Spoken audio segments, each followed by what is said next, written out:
Hey guys, and welcome back to the Makeup Mess SA. SA actually stands for South Africa, just in case if anyone was wondering. SA stands for South Africa. In any case, in today's video, I'm going to be going through 6 basic brushes that every girl sort of should have in her makeup kit, or if you're very new at makeup, these are basic brushes that you need. I know nowadays we have so many brushes and tools and techniques, and it can really get overwhelming, but honestly speaking, you don't need to get all these fancy brushes and all these trendy tools to have phenomenal makeup. So I'm going to go through 6 makeup brushes I recommend you guys, especially if you're a beginner. I am a professional makeup artist. I went to school for this, so you can definitely trust me with what I'm about to tell you. But yeah, so I'm going to get started with the video. Okay, cool girls or guys out there. So the very first makeup brush you are going to need, this is a classic makeup brush, and that is a foundation brush. The foundation brush looks like this. I'm sure some of you have seen it. It's super flat, and it's actually usually a synthetic material like this, and this can be used literally to put on foundation all over your skin.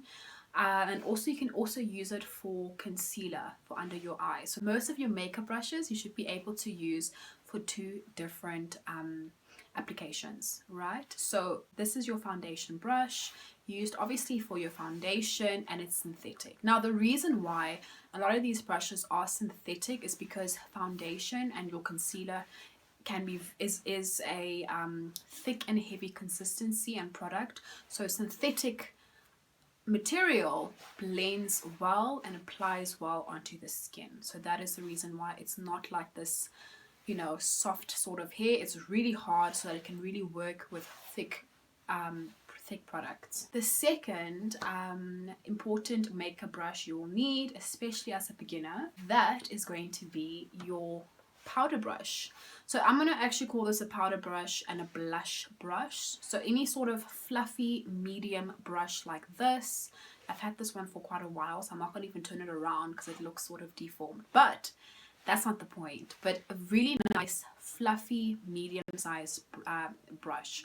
What you can do with this one is you can actually use it to apply powder all over your face, and or you can use it to apply blush onto your cheeks as well. So that's a very big important one, is a really nice fluffy brush. Make sure when you do buy these kind of brushes, especially when it's for powder, you want to make sure that the brush feels like hair.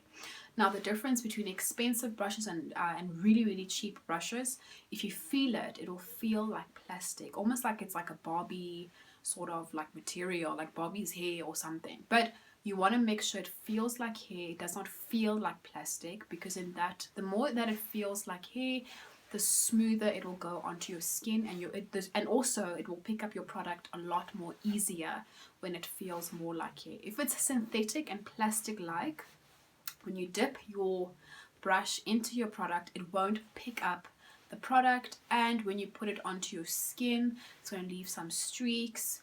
It's just going to leave a mess, and you're going to keep applying it and applying and just keep doing this because you're not getting any product onto the brush.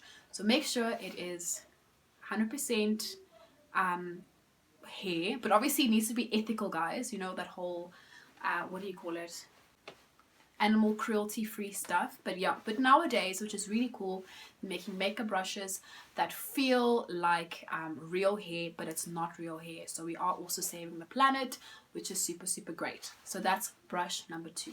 The third brush you're definitely going to need is an angle brush. You're absolutely going to need an angle brush in your kit. I use an angle brush for my eyebrows, for eyeliner. You can use it also to line your lips. You could use it for a lot of things, but you're gonna need an angle brush. Angle brush. Like I said, it's for your brows. If you want to do an eyeliner or a lip liner, super important.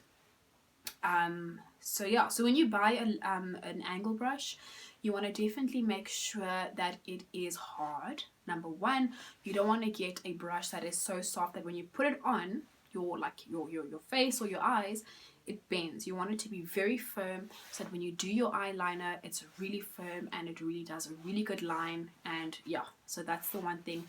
When you do buy an angle brush, make sure that it's super firm and like tight.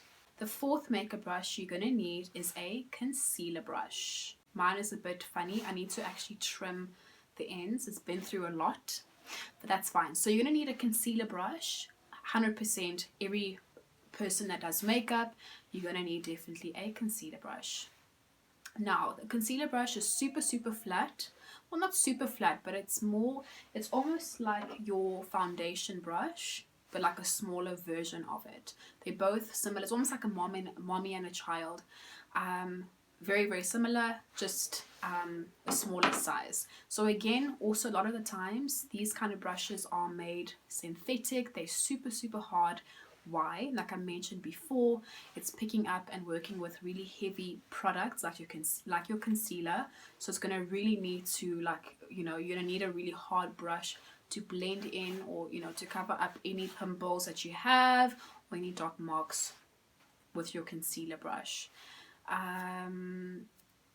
So yeah, the fifth makeup brush you're gonna need, girls, almost done, is an eyeshadow brush. Important. Now this one is super small, like this. They come in different like pencil sizes, but the brush is usually this size, right? So this is for your eyes. You use this to apply eyeshadow, which is really nice, and it picks up product really great.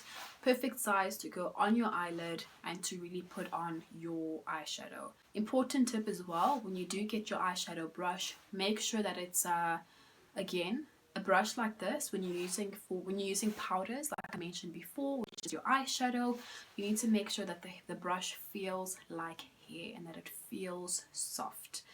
So like I mentioned before, if it feels like hair and if it is soft, it's going to pick up product a lot better and you can blend it a lot more.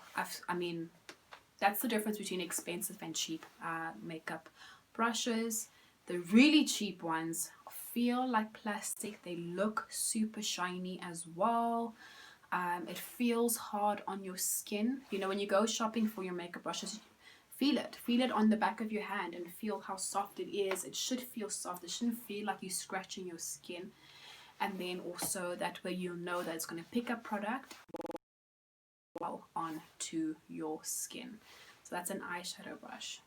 Now the very last one, super important, can't go wrong with this, especially if you want your eye makeup or just makeup in general to look really flawless, is of course a blending brush. Blending brush, I say blending brush 50 times. I was going to say I'll give you $1,000. Haha, no, not happening. But yeah, blending brush. Whoa, blending brush. Can't do it. Anyways, so blending brush. Blending brush is super important, right? So once you've obviously put your eyeshadow on with your eyeshadow brush, you want to go in with a really nice brush that's going to really blend out everything and make it look soft, smooth, and sort of, seamless. As you all know by now, flawless makeup means it's really blended well. There aren't like harsh lines unless you want it to be that way. If you want it to be super graphic and bold, nothing wrong with that. But if you want to go for like a really soft blended look, you really are going to need a blending brush. That's when you blend out all the lines on your eyes to blend out so you don't see any like strong lines on there. Contouring, you can really blend out any harsh lines over there. Okay, what else? And yeah, just small things like that. Concealer, if you want to really soften the concealer on your skin. In other words, just a blending brush. Okay, cool guys, so that's literally it for today. 6 easy makeup brushes that you can use and start off with, nothing too expensive. And again, these kind of brushes can last you up to 8 months, if not even a year, if you really look after them really well. I've had these for a minute, but you know what I mean, I need to upgrade my brushes. But if you look after them really well, you can really keep them for maximum a year if you look after your brushes and you get really good quality ones. They don't always have to be expensive, but the quality must be good. Alright, thank you so much for tuning in. Don't forget to like and subscribe, and also let me know what other videos you guys want me to do for you guys. What do you want to learn? I've been doing makeup for a while, part-time, on and off, so I do know what I'm doing and I do know what I'm talking about, so you can trust me. And yeah, so anyways, see you in the next video and have an awesome week. Bye.